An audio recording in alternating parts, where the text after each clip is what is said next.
Chapter 11. Dinah the Spy. As Dinah swallowed her last mouthful of stew, she felt more lonely than she'd ever felt in her life before. All the other members of Splat were sitting together on their usual isolated table in the dining hall, but they decided that it would seem suspicious if she sat with them. So she was next to Lucy on a table full of good, well-behaved pupils, all of them munching their way through the same-sized platefuls of stew and watery cabbage and lumpy mashed potato. Chop, scrape, lift, chop, scrape, lift, went the knives and forks in regular rhythm. No one complained about the terrible food. No one asked to leave any. No one spoke at all. Even Lucy was chewing stolidly. Her stomach fluttering nervously, Dinah reached out for her dish of rice pudding. As she did so, she slipped her other hand into her pocket, feeling the shape of the Mandy's mum's phone underneath the cover of her handkerchief. "Dinah Glass," said Rose's voice over her shoulder. Dinah froze, rigid. "Well?" Rose snapped. "Well, what?" muttered Dinah guiltily. "Your knife and fork." Glancing at her empty plate, Dinah saw that she'd left the knife and fork lying untidily askew.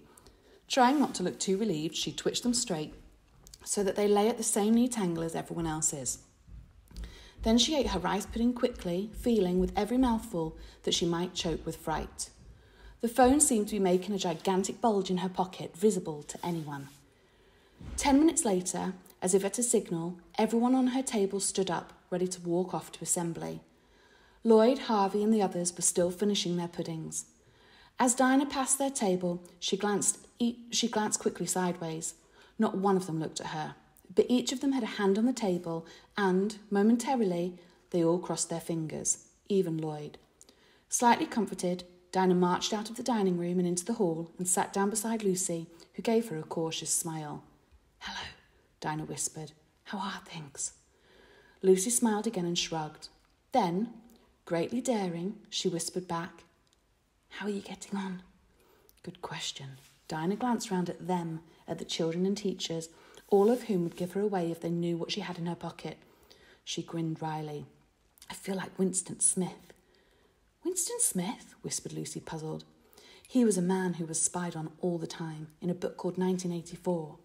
"Oh," Lucy still looked bewildered. "Funny name for a book." "It means," Dinah started, but Lucy nudged her sharply. "Shh! Here he comes." The headmaster was walking slowly up the middle of the hall, his long gown swirling and his head erect. He looked neither to right nor to left, but as he passed, all fidgeting stopped. Children sat up straighter in their chairs and faced the front. While he climbed the steps of the stage, the men teachers pulled their ties smooth and the women patted their hair. "Good afternoon, school," he said. "Good afternoon, sir," replied everyone, voices perfectly together. He looked gravely down on the rows of heads in front of him and reached up to take off his glasses. Dinah felt a sudden spurt of revulsion at the thought of letting herself be hypnotised again, but there was nothing she could do. It had to happen if the plan was to succeed. Her finger in her blazer pocket twitched once, turning the phone on to catch the sound as the headmaster went on speaking. "I'm pleased to learn you have all been working very hard this morning. You have done well, but now you must be weary and sleepy." Crossing her fingers hard in her pockets, Dinah shut her eyes and felt the heavy, inexorable tide of sleep start to wash over her. She was already unconscious when the headmaster gave his first orders, so she never knew quite what happened next.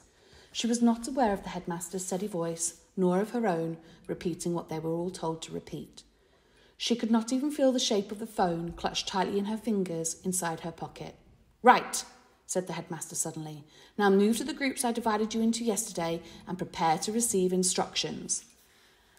Their eyes open but glazed, 200 children rose to their feet, completely silent except for the shuffling of chairs, and started to move along the rows like robots, rearranging themselves into 6 groups in different parts of the hall. Dinah's feet took her mechanically up onto the stage. As she walked across it, she passed the headmaster, but although her eyes passed over his face, she was not aware of the irritable way it twitched. "Dinah Glass, stop." Obediently, she stood to attention. "You look slovenly. Take your hand out of your pocket at once." Without any hesitation, she drew out her hand, still tightly clutching the phone. The headmaster had begun to turn away, but out of the corner of his eye he caught sight of it. He whirled back. Give me what you have in your hand. Her face blank and calm, Dinah held out the phone and he took it from her. For a moment or two, he turned it over thoughtfully in his hands. Well, well, he said softly. So that's the way the wind blows, is it? I can see I shall have to deal with you at once and not leave it until next week. Briefly, his fingers moved, pressing buttons. Then he said in a louder voice, Mr. Venables, come here. Automatically, Mr. Venables marched up onto the stage and, with an expression of careful calculation on his face, the headmaster began to whisper in his ear. When Dinah opened her eyes again, blinking, she had a second of complete distracted panic. She was not quite sure where she was. Somehow, she had expected to be somewhere else. Then, gradually, the pieces of the room swam into place, and she realised that she was sitting in her own classroom. It was totally empty except for Mr. Venables, who was at his desk facing her. Good afternoon, Dinah, he said briskly. She blinked again. What am I doing here? You are here because I have something to say to you. Come up to my desk. Still dazed, she stood up and walked towards him. It was only when she was standing beside the desk that she noticed what was lying on top of it. 3 sheets of paper covered with sums worked in her own tiny figures. Very difficult sums. She was too controlled to catch her breath, but her face became completely wooden. Mr. Venables tapped the papers with one finger. You did these sums, didn't you? They were Harvey's sums, not mine, Dinah said carefully. Mr. Venables gave an impatient sigh. There was never any chance that Harvey could do them. They were set to see if you would do them to help him, if you could do them. And he will be punished for letting you help him unless... But that's not fair, Dinah broke in. He would have been punished if they weren't done, and now he's going to be punished because they are done. He never had any chance. Fairness is an illusion designed to create disorder, Mr. Venables said calmly. Besides, I did not say that he would be punished, only that he would be punished unless you decide to help him by cooperating. Dinah stood stubborn and silent. Mr. Venables looked at her. You are a clever girl, Dinah, however much you may have tried to hide it. You must see that you have no choice. What do you want me to do? She said stiffly. Briskly, Mr. Venables began to explain, and Dinah stared at him completely amazed. She walked home alone, in a dream, so wrapped up in what she was thinking that she did not see anything around her. When she pushed open the kitchen door, Mrs. Hunter smiled at her. The others are all in the playroom. They wondered what had happened to you. The others? Dinah said, still vague. Mrs. Hunter looked at her. Are you all right, dear? What? Oh, yes. Suddenly, Dinah remembered what was supposed to be happening. She slid her fingers into her pocket and felt the solid shape of the old phone. I just walked home rather slowly, that's all. Do you want something to eat? No thanks. I'd better go and talk to them. As she reached the playroom door, a voice from inside said, The man who can keep order can rule the world. For one moment she could not drag the right reply out of her memory. Then it came. But the man who can bear disorder is truly free. Ingrid wrenched open the door excitedly. Hello, Brains, what happened? Hey, you look terrible. Silently, Dinah walked in and put the phone down on the table. Mandy touched her hand gently. What's the matter? Did you get caught? No, I don't know.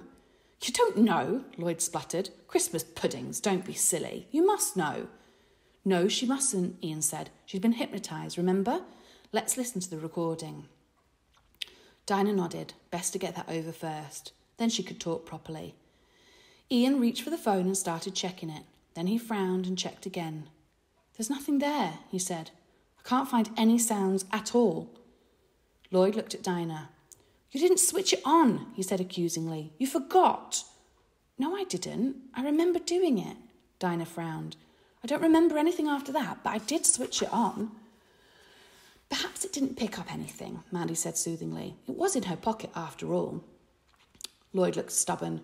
I think she mucked it up. Oh, leave her alone, Harvey thumped him. You're always getting at her, Lloyd. Look, you've upset her. No, Dinah murmured. No, it's not that. I don't know why the recording didn't work, but something else happened.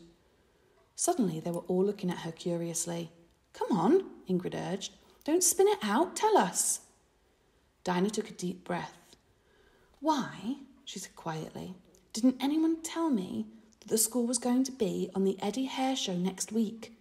In the great school quiz.